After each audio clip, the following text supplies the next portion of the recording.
Louvado seja o Senhor. E eu gostaria, meus amados irmãos, de partilhar com vocês o que Deus colocou no meu coração nesta manhã, que está no livro dos Salmos, Salmos de número 135.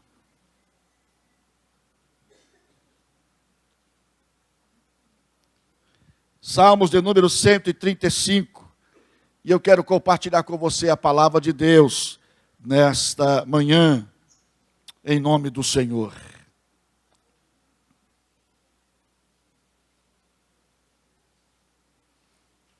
Salmo 135, você já achou? Compartilha a Bíblia com a pessoa ao seu lado, que porventura não tem a Bíblia. Olha para o lado, para a direita, para a esquerda, vê se tem alguém que está sem Bíblia. Chega perto dele, perto dela, e vamos compartilhar a palavra de Deus nesta manhã, em nome de Jesus, tá certo?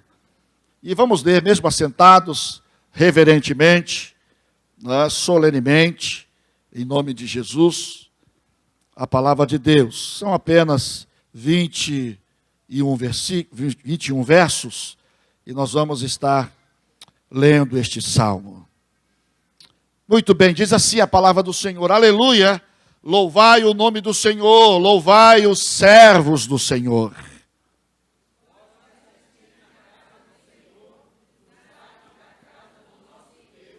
Louvai ao Senhor, porque o Senhor é bom. Cantai louvores ao seu nome, porque é agradável.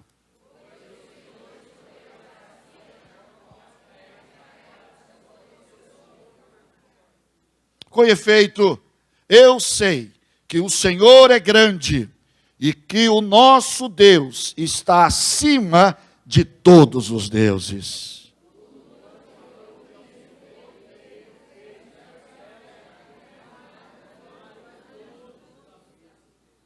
Faz subir as nuvens dos confins da terra, faz os relâmpagos para a chuva, faz sair o vento dos seus reservatórios.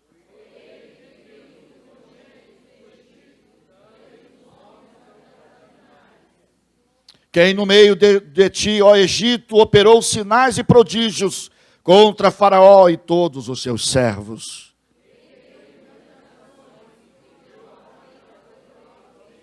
A Seom, rei dos amorreus, a Og, rei de Bazã, e a todos os reinos de Canaã.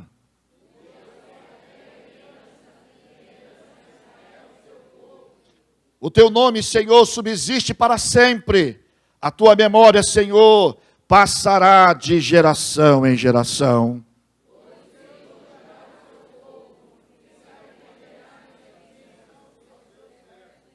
Os ídolos das nações são prata e ouro, obra das mãos dos homens.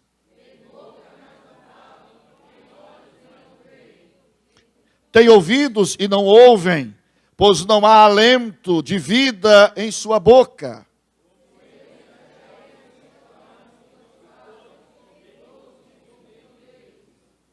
Casa de Israel, bendizei ao Senhor. Casa de Arão, bendizei ao Senhor.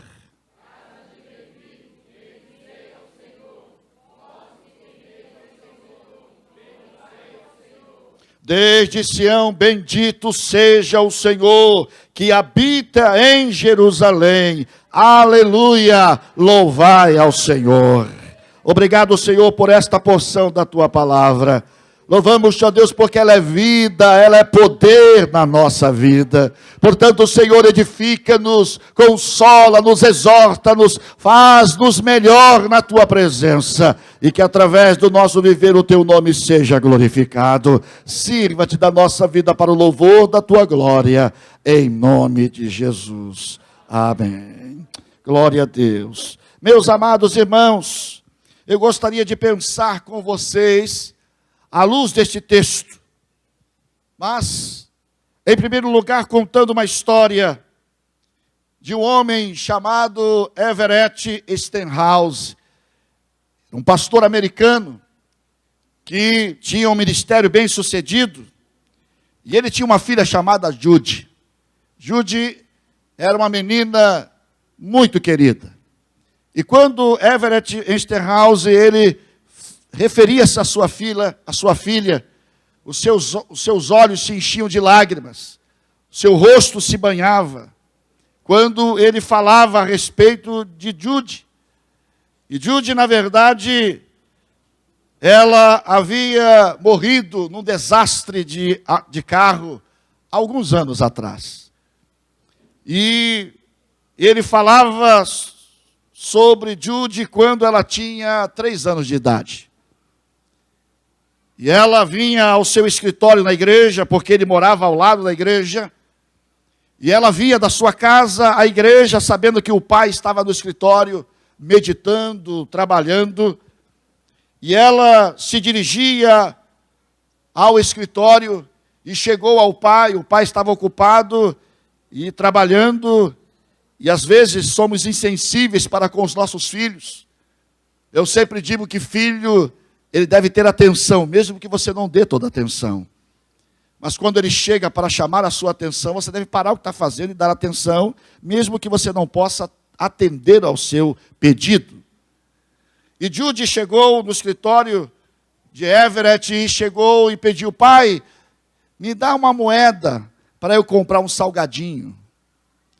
E o pai, atarefado no seu trabalho da igreja, disse: minha filha, eu não tenho tempo, eu não tenho moeda, vai para casa, pega com a sua mãe, eu estou muito ocupado, não posso te atender agora. E ela saiu triste e foi até o meio do quintal e voltou. E chegou lá novamente e pediu: pai, me dá uma moeda para comprar um salgadinho. Eu já falei para você que estou ocupado, não tenho tempo para você. E ela fez isso por 4 vezes. Na 5ª vez, ela veio, voltou e abriu a porta devagarzinho e ficou ali parada, olhando para o pai. E o pai não percebeu que ela estava ali, ele somente ouviu o barulho da porta, mas não percebeu que ela estava ali. E ela ficou ali olhando para o pai dela por muito tempo. E depois que ele percebeu que ela estava ali, ele levantou da cadeira e bateu na mesa com bastante força e disse: eu não te disse que você fosse para casa e pegasse a moeda e fosse comprar o seu salgadinho? Me deixe em paz, eu estou ocupado. E aquela menina de 3 anos olha para o seu pai, com os olhos cheios de lágrima, e diz para o pai: pai, eu estou aqui porque eu só quero o seu amor. E o pai, quando ouviu aquela vozinha pequena, dizendo que queria somente o seu amor, se desmanchou em choro. E pegou a sua filha pequena, frágil, no colo, e abraçou-a, chorando, apertada no seu peito. E tal foi o afago que ele deu a ela, e o tempo que ele ficou no colo com ela, que ela adormeceu. E quando ele foi observar, ela estava na sua mão com a moedinha para comprar um salgadinho. Meus amados irmãos, neste salmo que nós acabamos de ler, na verdade o escritor está simplesmente nos convidando a amar o Senhor. O que o salmista aqui, ele está dizendo para mim e para você, é um convite de amor a um Deus que é fiel, a um Deus que é presente, porque neste salmo você não encontra nenhuma reprovação, você não encontra nenhuma palavra de destruição, você não encontra nenhuma palavra negativa. Este salmo, ele reflete a grandeza de Deus, a soberania do Senhor, o cuidado de Deus. É um salmo de vitória, é um salmo de bênção para a vida daqueles que creem, a demonstração do amor de Deus para conosco. E meus amados irmãos, o Salmo 135, esse que acabamos de ler, ele, segundo os historiadores, faz parte do mesmo autor, ou seja, o mesmo autor que compôs o Salmo 134, certamente foi o mesmo que compôs o 135, porque é continuidade. E o Salmo 134 é o último salmo do Salmo dos Degraus, ou o salmo em que os peregrinos iam a Jerusalém para adorar o Senhor de ano em ano, e eram caravanas que iam pelo caminho do deserto. E quando chegavam próximo a Jerusalém, pois Jerusalém ficava no alto, no outeiro, e lá no vale eles viam as luzes acesas. E eles percebiam que lá tinha alguém que poderia recebê-los depois de tanta caminhada, depois de tanta jornada. E este salmo, ele reflete aquilo que, na verdade, o povo, depois da dificuldade da jornada da vida, é como se este salmo, ele reconhecesse que quando Deus nos livra, quando Deus, na verdade, Ele nos livra de todas as nossas adversidades, nossa resposta a Deus, mais apropriada, é uma atitude de adoração na sua presença. É isso que esse salmo nos convida, é isso que esse salmo nos propõe nesta manhã. Desta forma, meus amados irmãos, este salmo não contém nenhum sinal de provação ou de tristeza. Este salmo é um salmo de alegria, é um salmo de vitória. Todas as batalhas foram enfrentadas e todas as batalhas foram vencidas com vitória. Aleluia! A obra de Deus, meus amados irmãos, está completa, ou foi completa, ou estará sendo completa na minha vida, na sua vida e na vida da igreja. Por isso devemos nos achegar a Deus com um coração de adoração, com um coração grato na sua presença, porque os seus caminhos revelam que Ele é perfeito. Aleluia! Meus amados irmãos, talvez você ainda não esteja, quem sabe, na linha de chegada das suas dificuldades. Quem sabe você ainda não vislumbrou o momento da sua chegada, do término das dificuldades, das lutas, dos desafios que você está enfrentando. Como este salmo retrata a caminhada dos peregrinos a Jerusalém. E quando eles chegavam a Jerusalém, próximo a Jerusalém, o coração se alegrava, o coração se renovava, as forças eram recobradas, porque a caminhada foi longa, mas eles estão chegando ao templo, à presença de Deus para adoração. Mas, meus amados irmãos, quem sabe você não está vislumbrando isso. Nos enfrentamentos da sua vida, nas lutas, nos desafios que você está enfrentando, certamente você não está vendo ainda a linha de chegada. Mas saiba de uma coisa, meus amados irmãos, como você vai poder ler este salmo. Pastor, se é um salmo de vitória, eu ainda não vi a linha de chegada, eu ainda não vislumbrei nada, e como é que eu vou declarar? Meu amado irmão, a Bíblia diz que a gente não deve viver por vista, mas por fé. Eu ainda não estou vendo, mas eu vou ver. Eu ainda não cheguei, mas eu vou chegar. Eu ainda não tenho, mas eu vou ter. Eu ainda não alcancei, mas vou alcançar. Isso é viver por fé. E não por vista.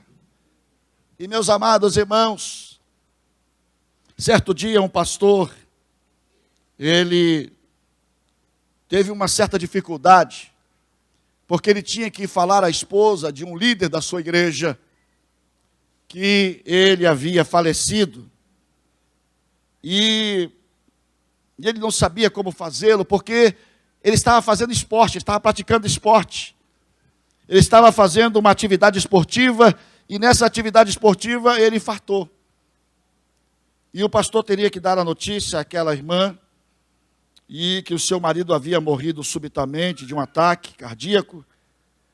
E os membros da igreja se reuniram, isso foi no final de semana, e domingo pela manhã, todos estavam na igreja, condoídos pela partida daquele irmão que era querido da igreja, que era fiel.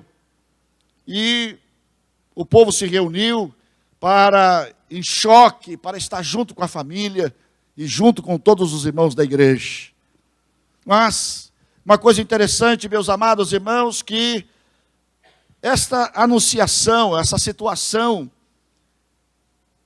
fora declarada, prescrita, dias antes, quando este irmão estava numa festa de aniversário de criança, e certamente ele estava participando do processo da decoração e do entretenimento daquela festa, e esse irmão morrera. E esse período de festa havia muitas crianças da igreja, crianças queridas que ele tinha como filhos dele.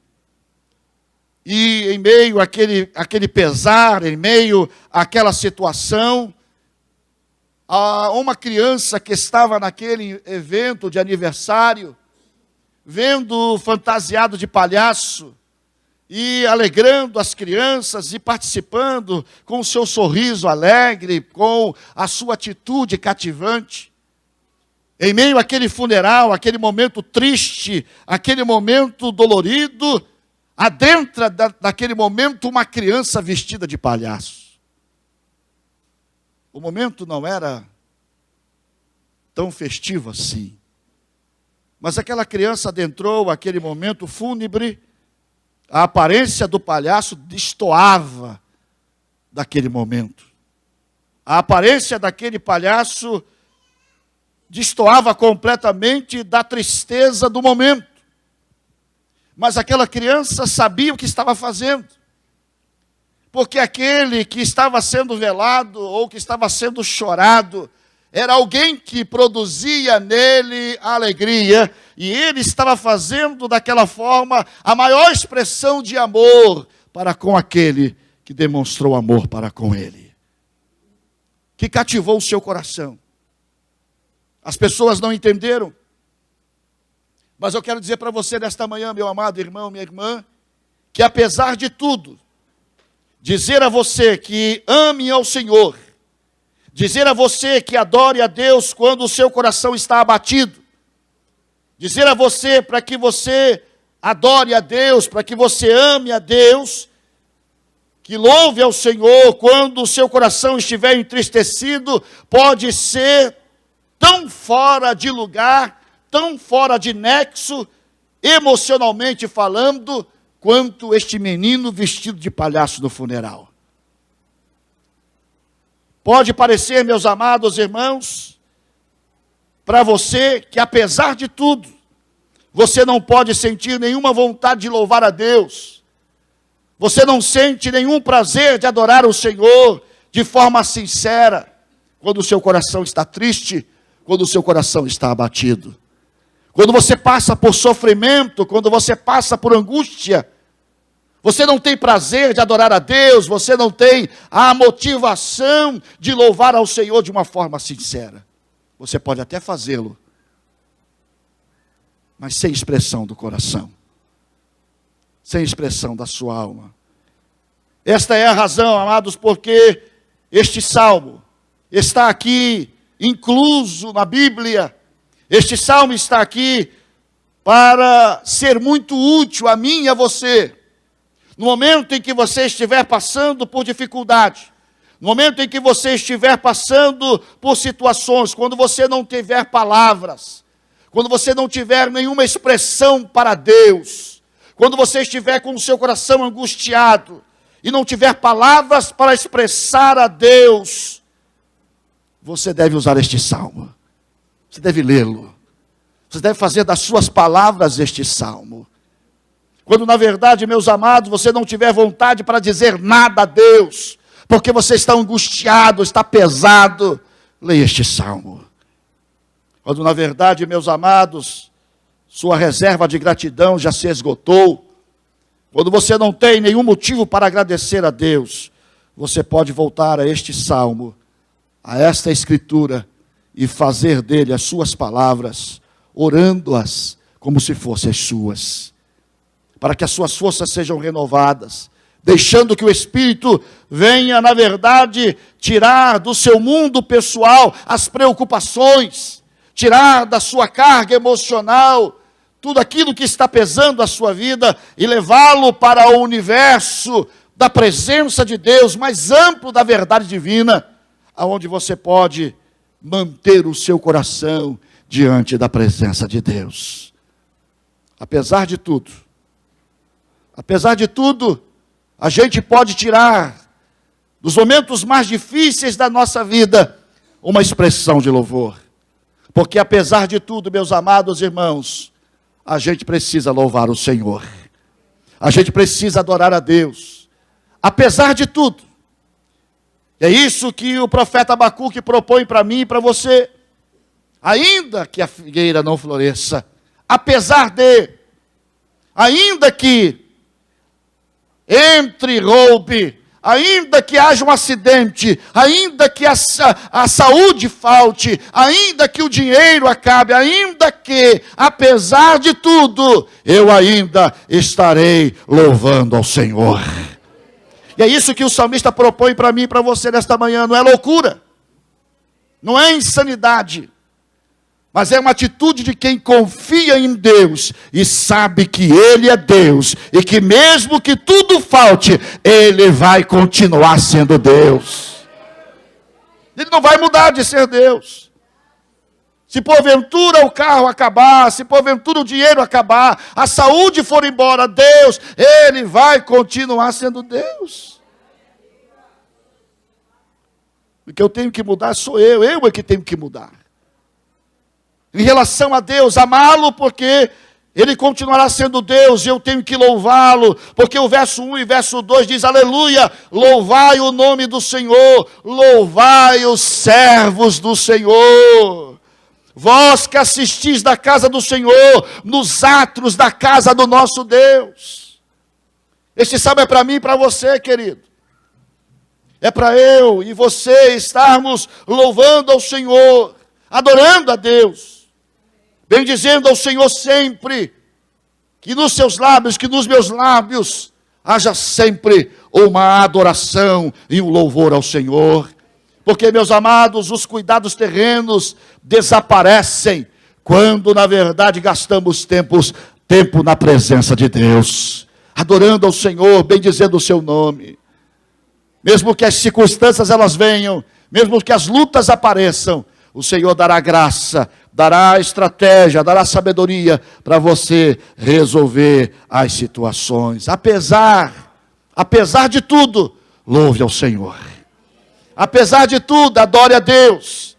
Apesar de tudo, bendiga o nome do Senhor. Porque é isso que o Senhor quer de mim e de você. Você está com a sua Bíblia aberta? Veja lá o verso de número 19.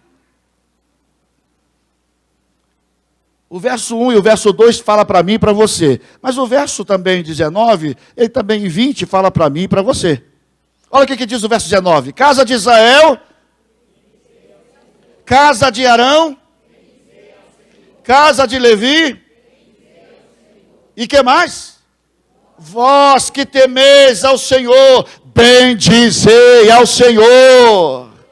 Meu amado irmão, minha irmã, é para mim e para você. Por isso eu posso chorar sim, porque é direito meu chorar. Às vezes na luta, às vezes no desafio, no pesar, na dificuldade, chorar é falta de fé? Não, porque somos humanos. Jesus chorou? Chorou. E por que eu não posso chorar? Você pode chorar sim. Na luta, na dor, pode. Jesus chorou quando estava para ser crucificado, ele chorou que o seu suor se converteu em gotas de sangue. Tamanha a angústia da sua alma. Então chorar não é fraqueza espiritual, como muitos acham aí. Ô, irmão, chorou demais, irmão, tem que se conter. Deixa chorar, irmão. Não tem problema não. Não pode se desesperar. Chorar é uma coisa, desesperar é outra. Que quem se desespera não confia em Deus. Mas chorar é humano. Porém, meus amados irmãos, mesmo que o choro possa vir, que a gente esteja sentindo dor no pesar, na luta, no desafio, a Bíblia nos chama a louvar o Senhor. Vós que temeis ao Senhor, bendizei ao nome do Senhor. É uma atitude que a gente tem que ter. É um posicionamento que a gente precisa adquirir. Aprender a viver na presença de Deus. Por isso, meus amados irmãos, o Senhor, Ele é bom. Apesar de tudo, a gente precisa louvar o Senhor. Apesar de tudo, o Senhor é bom. Aleluia! O Senhor é bom, Ele é maravilhoso. Por isso, queridos, o Salmo diz, louvai ao Senhor, porque o Senhor é bom. Aleluia! Cantai louvores ao seu nome, porque é agradável, pois o Senhor escolheu para si a Jacó e a Israel para a sua possessão. Meus amados irmãos, Ele mostra a sua bondade, o Senhor mostra o seu cuidado, sobre nós, sobre a nossa vida, sobre a nossa existência, sobre tudo que conosco se relaciona. O Senhor, na verdade, demonstra a sua bondade ao escolher o seu povo para servi-lo, a Israel para servi-lo, para estar diante dele. Mas eu quero dizer que você também, eu e você, fomos escolhidos, irmãos, por Deus. Deus nos escolheu antes da fundação do mundo, diz a Bíblia.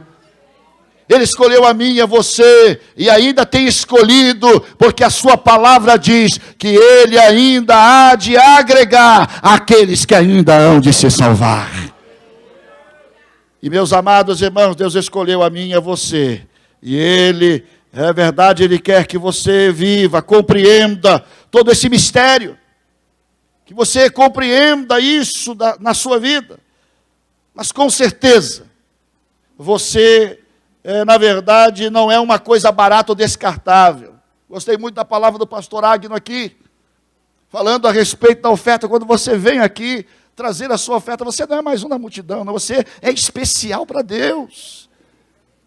Você não é ninguém descartável, alguém que na verdade é coisa barata, não. Você é propriedade preciosa de Deus. Você custou um preço caríssimo. Por isso valorize e ame o Senhor, porque o Senhor te amou, tem te amado, continuar te amando, e você precisa amá-lo. Amá-lo com toda a intensidade do seu coração, de toda a sua vida. Apesar de tudo, louve ao Senhor. Apesar de tudo, o Senhor é bom, e a sua misericórdia dura para sempre. Apesar de tudo, meus amados irmãos, o Senhor é grande. Quando eu era menino, na igreja metodista, na escola bíblica dominical, a gente tinha a ideia que Deus, era um gigante, que a mão de Deus era enorme, que o pé de Deus era um pezão, não era o pezão do rio, mas o pezão, né?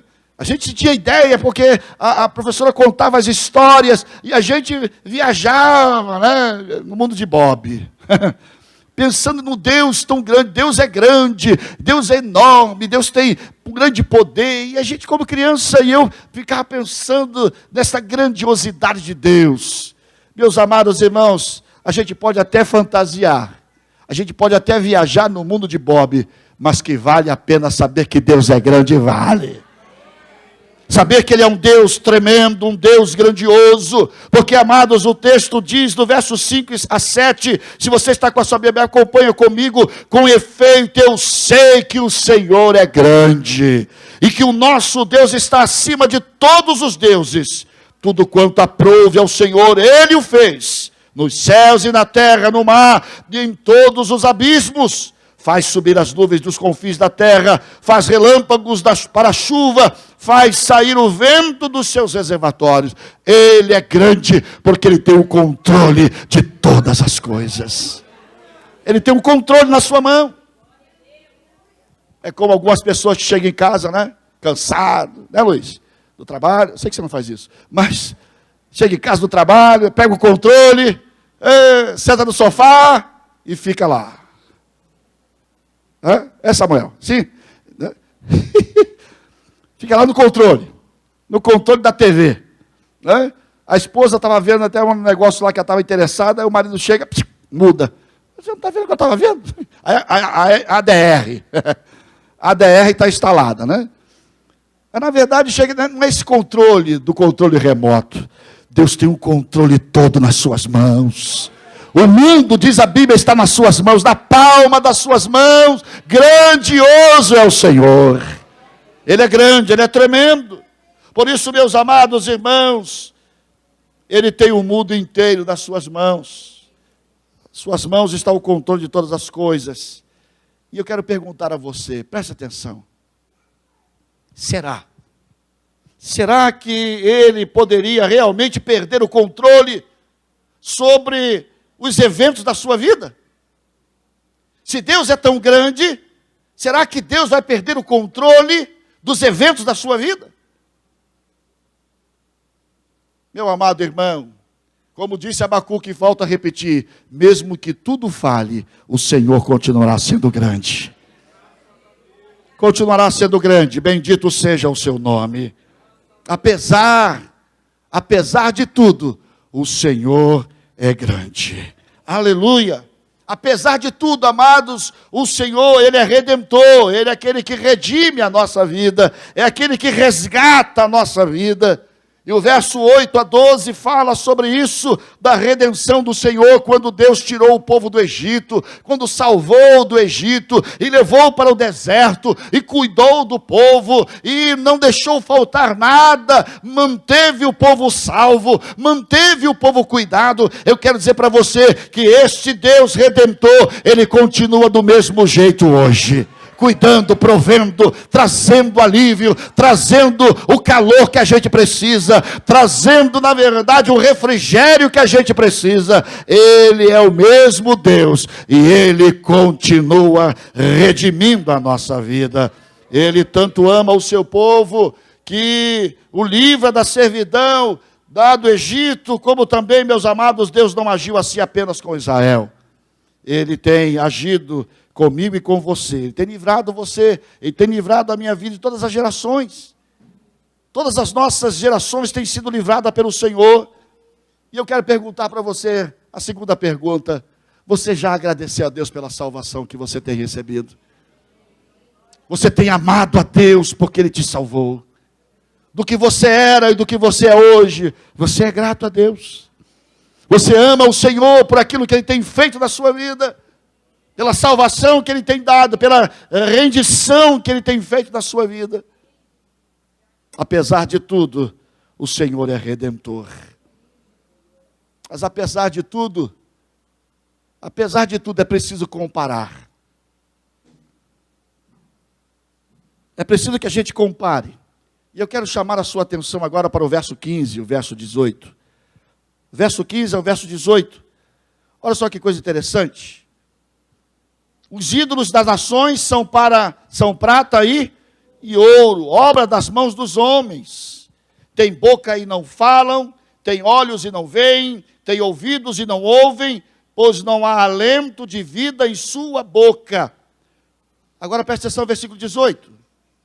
Como eles se tornam os que os fazem, e todos os que neles confiam.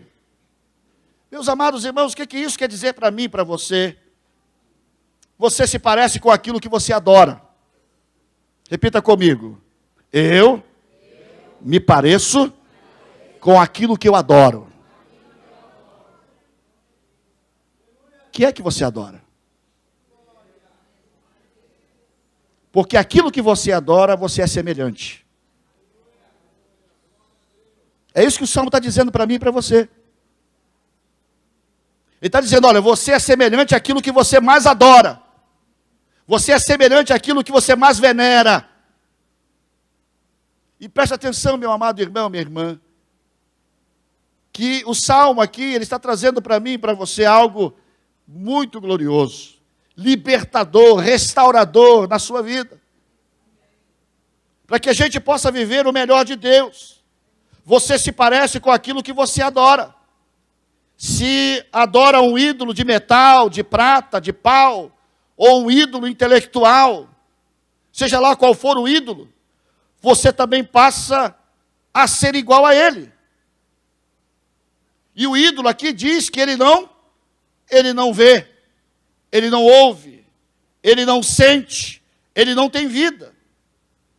Você, na verdade, meu amado irmão, minha irmã, se você adora alguma coisa, dividindo a sua adoração com Deus, dividindo a sua adoração com o Senhor, seja lá qual for a sua adoração, quem sabe é o seu trabalho, quem sabe é o seu dinheiro, quem sabe é o seu filho, é a sua filha, quem sabe é o seu marido, é a sua esposa, quem sabe é o seu carro, quem sabe é a sua posição social. Eu não sei o que é ídolo na sua vida, mas uma coisa é certa, você se parece com ele.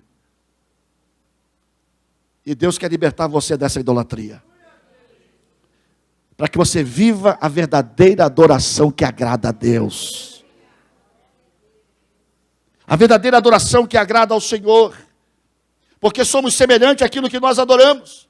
E o ídolo não fala, o ídolo não ouve, o ídolo não sente, o ídolo não tem vida. Você não se sente grato por reconhecer o Deus vivo. Você não reconhece o Senhor como o Deus verdadeiro na sua vida. E por estar crescendo em direção à sua semelhança. Meu amado irmão, minha irmã, se nós somos semelhantes àquilo que adoramos, a idolatria é abominado pelo Senhor. Se somos idólatras, somos semelhantes ao ídolo que adoramos, que não fala, que não sente, que não cheira, que não tem vida. Assim somos nós. Que idolatramos tanto a nossa vida, idolatramos tantas coisas, e esquecemos de adorar a Deus, acima de tudo. Eu estava lendo esses dias, meditando nessa palavra, que estou há uma semana meditando nisso. E eu tenho um livro na minha cabeceira, sempre tenho um livro. E eu li o livro e comecei a ler e parei. E esta semana me deu uma vontade de ler aquele livro, e quando eu peguei o livro, caiu numa página interessante. Aonde o autor ele está falando a respeito de uma situação. Ele havia crescido, prosperado ministerialmente, a igreja estava bombando, muita coisa acontecendo, sendo reconhecido nacionalmente, uma coisa assim fantástica.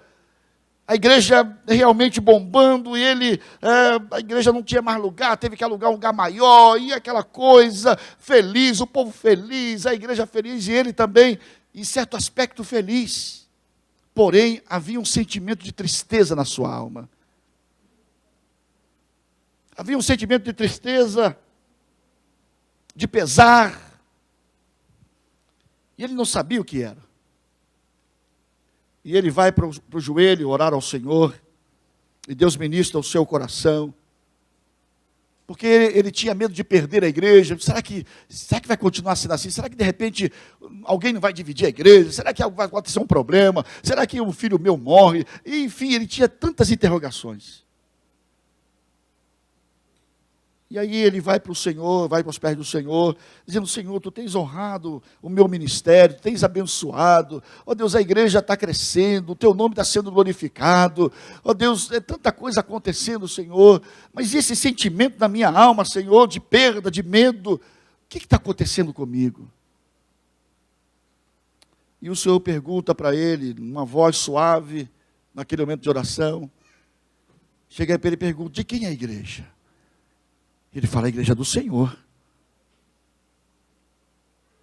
Ele fala, aquela voz de novo pergunta: de quem é a sua esposa? Aí ele para, e ele pensa, e no final ele diz: também é do Senhor. Foi o Senhor que me deu. E aquela voz de novo pergunta, fala: e os seus filhos, de quem é? E ele pensa de novo, e ele fala: Senhor, também é seu. De quem são os líderes da sua igreja? E ele falou: Senhor, também pertence ao Senhor. E falou: por que você está com tanto medo de perder algo que não é seu? Por que você está com esse sentimento de perda, algo que não te pertence? Tudo que você está com medo de perder, não é seu, é meu. Você simplesmente tem que cuidar, porque quem é dono sou eu. E aquele homem se derramou em lágrimas diante de Deus, e ele disse: Senhor, eu não tenho nada, eu só tenho o Senhor. Eu só tenho a Ti. Tudo que tenho conquistado, todos os títulos, todas as coisas, nada tem sentido se o Senhor não for maior. E aquele homem levanta da oração renovado, e chega para a esposa e diz: hoje eu venci o meu medo. Hoje eu venci porque eu aprendi de Deus que nada que sou ou que tenho é meu, é dele. E o Senhor me basta. Meus amados irmãos, é preciso que a gente venha estar adorando a Deus para ser semelhante a Ele. Porque você, na verdade, se parece com aquilo que você adora. Quanto mais você adorar o Senhor, mais semelhante você será a Ele. Se parecerá com Ele. Finalmente, meus amados irmãos, o Salmo, na verdade, ele traz para mim e para você, apesar de tudo, uma resposta. Apesar de tudo, a gente precisa responder. A gente precisa ter uma resposta para Deus. Como Jude, ela fez para o seu pai. Ela não precisaria mais da moeda. Ela não precisava mais do salgadinho, porque ela tinha um dinheiro para comprar o salgadinho. Ela simplesmente foi ao escritório do pai. Não para pedir a moeda, mas simplesmente para dizer para ele que ela precisava do amor dele. Que ela precisava do amor que ele precisava demonstrar para ela. O dinheiro não era mais importante. A necessidade estava suprida. Mas o amor que ela precisava nutrir, ele tinha que dar. Meus amados irmãos, o verso 19 ao verso 21 fala disso. Fala de que nós precisamos louvar ao Senhor. Fala que nós precisamos bendizer ao Senhor.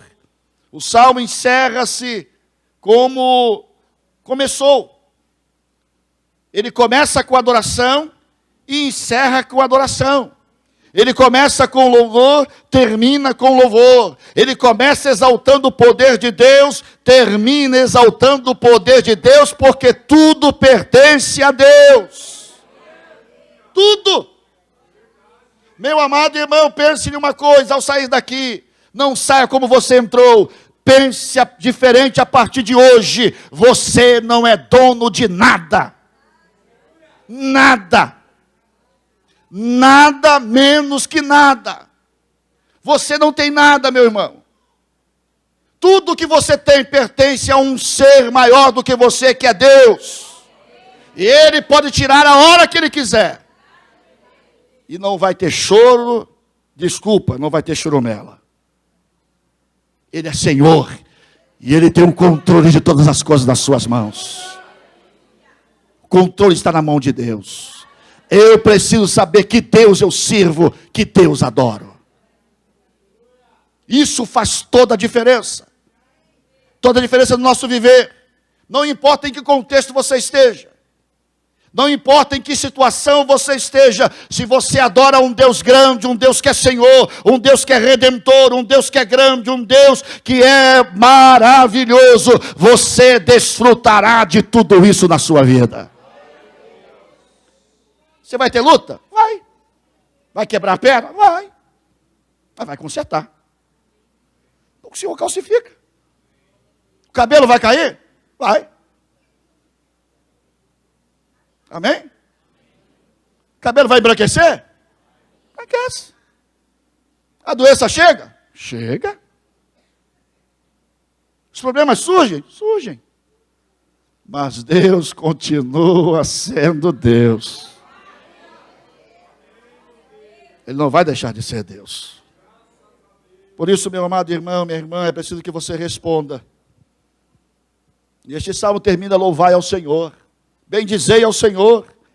Você usará essas palavras como suporte para amanhã, para depois da manhã, para toda a sua vida? Você vai louvar ao Senhor quando a luta estiver reída, quando a situação estiver difícil, como o Jó fez. Louvado seja o Senhor deu, o Senhor tomou. Difícil? É. Mas é uma atitude de adoração, porque nada é nosso. Tudo é dele. E na hora que ele quiser tirar, é dele. Seja qual for o meio que ele vai usar, é dele. É do Senhor todas as coisas. Pertence a ele. Será que você não é bastante... Ou será que você não é bastante semelhante à filhinha de Everett? Na maioria das vezes você aparece na presença de Deus apenas para obter alguma coisa. Quem sabe você parece com Jude querendo uma moedinha. Quem sabe você só vem à presença de Deus para conseguir alguns recursos divinos para a sua vida. Mas, meus amados irmãos, a gente precisa aprender também com a Jude, que no primeiro momento ela veio pedindo ao pai uma moeda para comprar um salgadinho. Mas que no final, o salgadinho não era mais importante, mas o amor do pai para com ela. Eu quero dizer para você, meu amado irmão, não é o dinheiro, não é a casa, não é o carro, não é a roupa, não é nada disso que vai fazer satisfação, trazer satisfação para a sua vida, mas é o amor de Deus, é a graça de Deus na sua vida, é a presença de Deus que vai fazer toda a diferença. Então, portanto, este salmo nos traz, meus amados irmãos, a clareza que devemos separar alguns momentos para nos apresentar a Deus, para estar na presença de Deus, sem nada mais em mente, sem nenhum outro objetivo a não ser o amor por Ele e o amor dEle para com a gente. De chegar à presença de Deus, Senhor, eu não tenho nem o que dizer para o Senhor. Eu tenho tantas necessidades, Senhor. Eu tenho tantas interrogações. Mas, Senhor, eu não sei nem como dizer para o Senhor isso, como o Senhor já sabe. Mas eu queria, Senhor, te agradecer porque, Senhor, ontem aconteceu isso e tu entraste com provisão. Ó, Senhor, ontem aconteceu isso e tu entraste com o livramento. Senhor, então tem tanta coisa para agradecer que a gente esquece de pedir.